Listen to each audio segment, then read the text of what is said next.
주의 이름으로 평안의 인사드립니다. 지난 주간 뉴저지 잘 다녀왔습니다. 기도해 주셔서 감사하고 또 새로운 수요일 날 또 예배 하나를 맞으면서 우리 영상으로 묵상하는 시간 좀 갖도록 하겠습니다. 여러분 환영하고요. 잘 나오셨습니다. 다 같이 기도하시면서 오늘 10월 25일 수요 영상 묵상 시간 갖도록 하겠습니다. 기도하겠습니다. 좋으신 하나님, 주님의 은혜를 감사합니다. 인도하심을 따라 주의 도우심을 따라 날마다 살아가기 원하는 저희들입니다.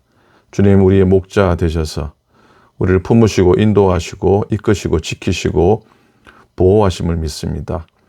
때로는 삶의 어려움도 있고 아픔도 있고 연약함도 있습니다. 넘어짐도 있고 쓰러짐도 있습니다. 또 마음이 아플 때도 있습니다. 그러나 하나님이 우리의 위로자가 되시고 또 소망을 주시며 또 새로운 소망과 새로운 기대와 새로운 확신 가운데 저희들을 이끄실 줄로 믿습니다. 엎드려 기도할 때에 주를 보는 환상을 경험케 도와주시옵시고 엎드려 부르짖을 때에 주님의 음성 듣게 도와주시옵시고 성령의 인도하심을 따라 살아가는 저에게 되도록 인도해 주시옵소서. 늘 감사하게 도우시며 삶에 부족함도 있고 또 모자람도 있고 또 여러 못마땅함도 있지만 그래도 협력의 선을 이루시는 하나님의 은혜의 손이 우리를 지키시고 붙드심을 고백하는 하루하루가 되게 하여 주소서. 오클랜드 교회를 축복하시고 사랑하는 모든 믿음의 교우들을 인도해 주시고 연약함 중에 아픔 중에 회복 중에 있는 영혼들 기적 같은 하나님의 은혜로 나음 주시옵기를 간절히 빌고 원합니다. 부족하고 모자라고 감당치 못하는 부족한 종을 오늘도 말씀 앞에 세우셨는데 예레미야의 말씀을 통해서 오늘 우리가 도전받고 또 깨달음 받고 또 다시금 주 앞에 믿음으로 소망하는 확신하는 저희가 되도록 하나님 인도하여 주시옵소서. 우리의 목자 되신 예수 그리스도 이름으로 간절히 기도드립니다. 아멘, 아멘. 자, 오늘 예레미야 말씀 이어갑니다. 예레미야 오늘 23장 묵상하는 날인데 23장 1절부터 4절까지 말씀을 묵상하겠습니다. 오늘 말씀의 제목은 참 목자 되신 우리 하나님이라는 말씀의 제목입니다. 자, 예레미야 23장 1절부터 2절까지 말씀을 제가 읽어드리겠습니다. 여호와의 말씀이니라 내 목장의 양떼를 멸하며 흩어지게 하는 목자에게 화 있으리라. 그러므로 이스라엘의 하나님 여호와께서 내 백성을 기르시는 목장에 이와 같이 말씀하시니라. 너희가 내 양떼를 흩으며 그것을 몰아내고 돌보지 아니하였도다. 보라, 내가 너희의 악행 때문에 너희에게 보응하리라. 여호와의 말씀이니라. 내가 내 양떼에 남은 것을 그 몰려갔던 모든 지방에서 모아 다시 그 우리로 돌아오게 하리니 그들의 생육이 번성할 것이며 내가 그들을 기르는 목자들을 그들이 위에 세우리니 그들이 다시는 두려워하거나 놀라거나 잃어버리지 아니하리라. 여호와의 말씀이니라. 아멘. 오늘은 시드기야 왕 이야기를 좀 시작하려고 합니다. 시드기야 왕은 남유다의 마지막 왕이죠. 그의 본래 이름은 마따니아입니다. 마따니아, 여호와의 선물이라는 그런 좋은 뜻이죠. 이 시드기야는 나중에 바벨론 느부갓네살이 왕이 지어준 이름인데 여호와는 의이시다라는 이름이기도 합니다. 이 시드기야는 요시야 왕, 남유다의 최고로 선한 왕이었던 요시야의 셋째 아들, 막내 아들입니다. 그의 조카 여호야긴이 왕에서 내려오면서 그를 이어 남유다의 20번째 왕, 마지막 왕이 되었습니다. 근데 시드기야 왕은 하나님 앞에서 악을 행하게 됩니다. 바벨론과의 약속과 예레미야 선지자의 경고에도 불구하고 애굽을 의지하게 됩니다. 결국 바벨론을 배반하게 되고 바벨론에 의해 공격을 받게 됩니다. 그래서 느부갓네살이 예루살렘을 공격하고 성벽을 헐어버리고 솔로몬이 건축했던 성전과 궁전과 그리고 예루살렘 모든 집을 불태우게 됩니다. 성물들을 약탈하고 남아있던 이스라엘 백성들을 바벨론으로 잡아가게 됩니다. 시드기야의 왕의 아들들과 신하들은 다 죽임을 당하게 되고 시드기야는 급기야 눈이 뽑힌 채로 바벨론으로 끌려가는 슬픈 인생이 됩니다. 시드기야는 21장에 등장을 하는데 그 이후로 52장까지 계속 이 예레미야의 예언이 마칠 때까지 항상 등장합니다. 시드기야는 항상 예레미야의 예언을 마주대했습니다. 그는 어떤 때는 예레미야에게 부탁하고 빌기도 하고 또 어떤 때는 핍박하며 옥에 가두기도 했습니다. 예레미야서 내내 이 예레미야와 시드기야의 기싸움이 팽팽합니다. 시드기야 왕은 하나님을 경외하지 않습니다. 관원들도 백성을 사랑하고 섬기지 않았습니다. 자기들의 안위를 위해 권력을 이용했습니다. 그때마다 예레미야 선지자가 일어나서 하나님의 말씀을 외치고 있는데 오늘 23장도 마찬가지입니다. 하나님께서 예레미야 선지자를 통해서 말씀합니다. 1절을 보십시오. 내 목장의 양떼를 멸하며 흩어지게 하는 목자에게 화가 있으리라. 2절에서 이어서 너희가 내 양떼를 흩으며 그것을 몰아내고 돌보지 아니하였도다. 보라, 내가 너희 악행 때문에 너에게 보응하리라고 경고하십니다. 그래서 하나님은 유다의 지도자들에게 맡기지도 않고 선지자들에게 기대하지도 않으시고 하나님이 직접 양떼 중에 남은 양을 모으시겠다고 하십니다. 그들을 돌보아 줄 참담 목자를 세워주시겠다고 약속하셨습니다. 4절 말씀입니다. 내가 그들을 기르는 목자들을 그 위에 세우리니 그들이 다시는 두려워하거나 놀라거나 잊어버리지 아니하리라. 여호와의 말씀이니라. 여기에 등장하는 내가 그들을 기르는 목자를 그들 위에 세우겠다. 여기서 목자를 세우시겠다는 말씀은 메시아를 보내주시겠다고 하는 말씀입니다. 그래서 5절에 아주 놀라운 말씀이 등장합니다. 보라, 때가 이르니 내가 다윗에게 한 의로운 가지를 일으킬 것이라. 그가 와서 그가 왕이 되어 지혜롭게 다스리며 세상에서 정의와 공의를 행할 것이라고 선포하십니다. 놀라운 고백이죠. 정의, 미시파트, 공의, 체다카. 여기 또 나오는 구절이죠. 이들은 하나님의 율법의 준수와 율법의 완성을 의미합니다. 다윗의 혈통에 태어날 한 의로운 가지를 통해 이스라엘의 소망, 즉 정의와 공의, 의와 공평을 완성하실 메시아에 대한 예언인 것입니다. 이렇게 5절에서 8절까지의 말씀은 먼저는 이스라엘이 바벨론에서 해방되는 그날을 의미하고 있지만 궁극적으로 볼 때 이것이 의미하는 바는 예수 그리스도께서 이 땅에 영적인 메시아로 오셔서 하나님의 택한 백성들을 구원하실 것이라고 하는 의미의 말씀이기도 합니다. 여러분, 오늘 예레미야서를 통해서 주시는 말씀 중에 하나님께서 내 목장의 양떼라 그렇게 말씀하셨습니다. 당신의 백성, 당신의 양떼의 남은 자들을 다시 모으시겠다고 말씀하십니다. 하나님은 흩어진 양떼를 다시 모아 돌아오게 하시고 또 오래 생육하고 번성하게 하실 것이라 소망의 메시지를 남겨두셨습니다.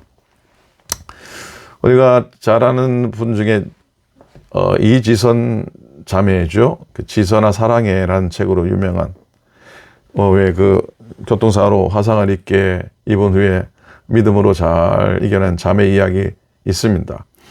그 자매가 어느 기자와 인터뷰를 하게 됩니다. 사실 이화대학교 유아교육과 4학년 때 2000년도죠. 만취 운전수가 낸 7중 추돌 사고로 차가 불이 나게 되고 지선 자매 얼굴을 포함해서 전신 55도에 3도 중화상을 입게 됩니다. 그 당시 살아 숨쉬는 게 기적이라 할 정도로 절망적이었는데 비록 까맣게 타서 일그러진 얼굴로 살아남은들 어떻게 살 것인가 주위의 탄식과 그런 절망을 있었는데 살아나죠. 그리고 그녀가 고백하기를 모든 것을 다 잃은 것 같지만 그러나 살아있어서 겨울에 흰 눈도 보게 하시고 추운 겨울을 다시 맞게 하시니 그것도 나는 축복받은 사람입니다 라고 고백하게 됩니다. 30번 넘게 수술을 하게 되죠.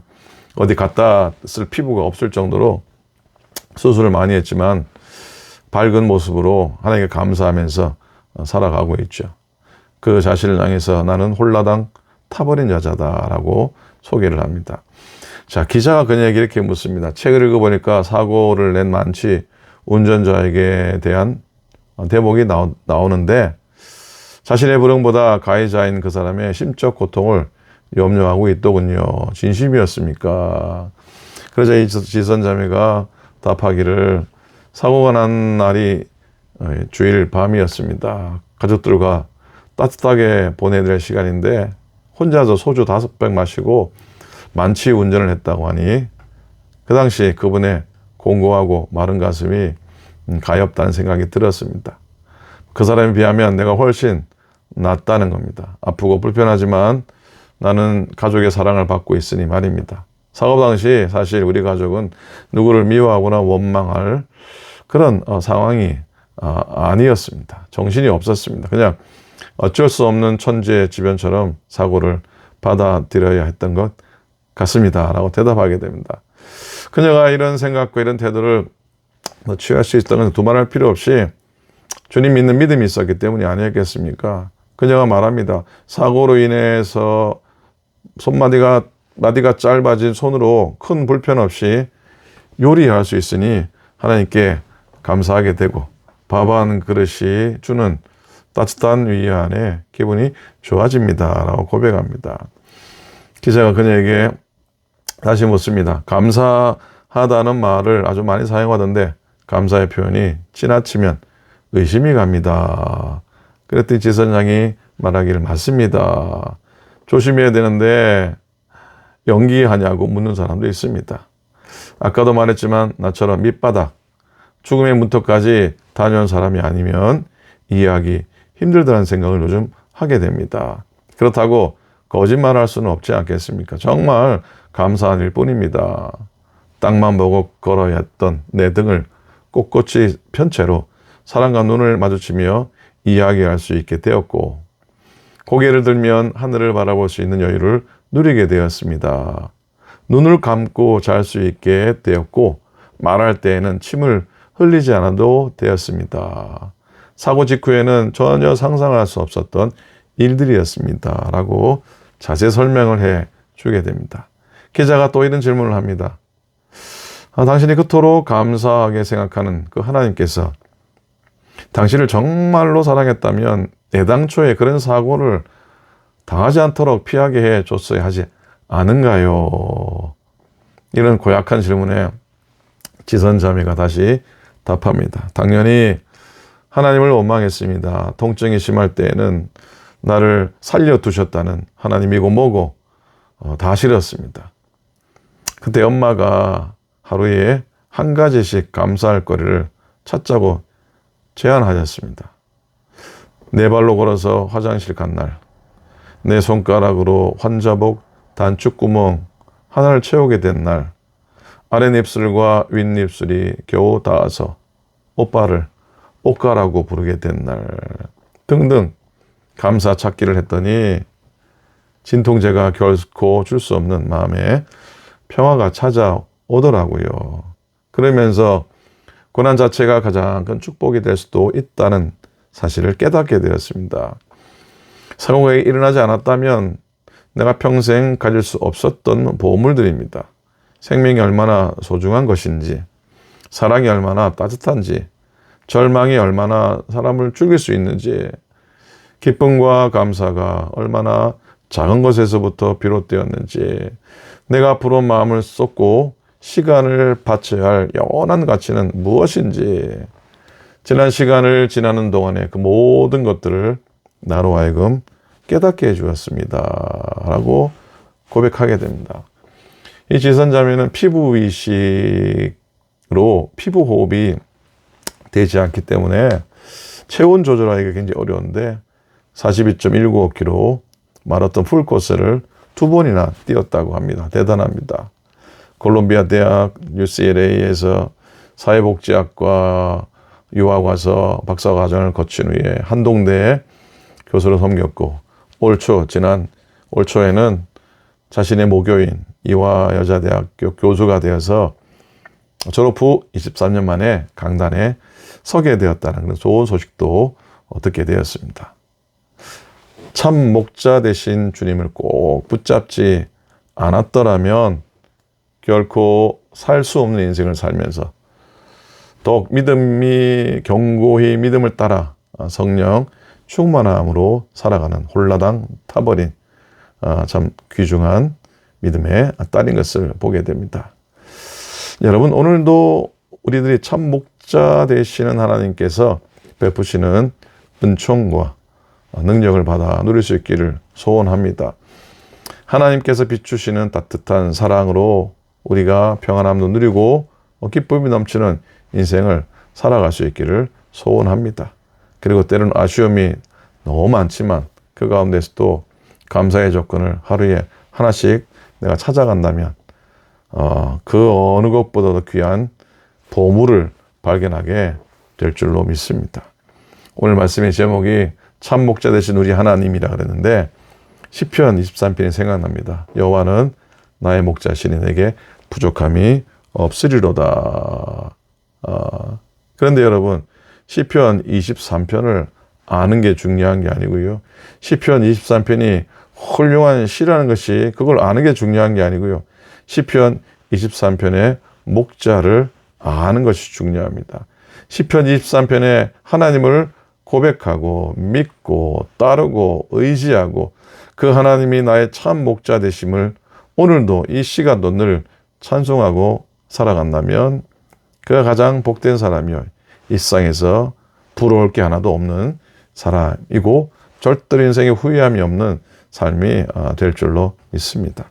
사랑하는 오클랜드 모든 교우들 삶 속에 그런 은혜가 가득하시기를 축복합니다. 기도하겠습니다. 하나님 아버지, 고맙습니다. 참 목자 되신 하나님, 또 우리 인생 가운데 찾아오셔서 우리를 지키시는 주님, 주님만 의지하게 도우시고 주님의 은혜와 평강이, 주님의 소망과 주님의 충만함이, 또 감사함이 우리 가운데 가득하게 하소서. 사랑하는 모든 교우들이 있는 곳에서 승리하게 도우시고 하나님께 영광 돌리며 주신 사명 온전히 감당하는 주의 종 되게 하여 주시옵소서. 이 땅의 전쟁과 기근과 기난과 또 교회의 아픔들과 여러 삶의 문제 중에서도 온전히 주님만 바라보며 믿음으로 달려가는 주의 종들, 우리 모든 믿음의 백성들 되도록 인도하여 주시옵소서. 우리 가운데 역사하시고 우리 가운데 주님 동행하여 주시옵소서. 감사드립니다. 우리 주님 예수 그리스도의 이름으로 축복하며 간절히 기도드립니다. 아멘, 아멘. 감사합니다. 평안하시고요. 말씀 늘 마음속에 담고 기도하면서 서시기 바랍니다. 연약하신 분들을 위해서 기도해 주시고요. 오늘 낮에 은사개발위원회 모임으로부터 시작해서 이제 교인총회를 위한 각 위원들 모임이 시작이 됩니다. 여러분 기도 많이 해주시길 바라고 위원들은 또 다 참석하셔서 주신 사명 잘 감당할 수 있길 바랍니다. 자, 오늘도 건강하시고요. 건강하시고요. 토요일 아침에 그리고 또 주일날 또 뵙도록 하겠습니다. 오늘도 승리하시기 바랍니다. 고맙습니다.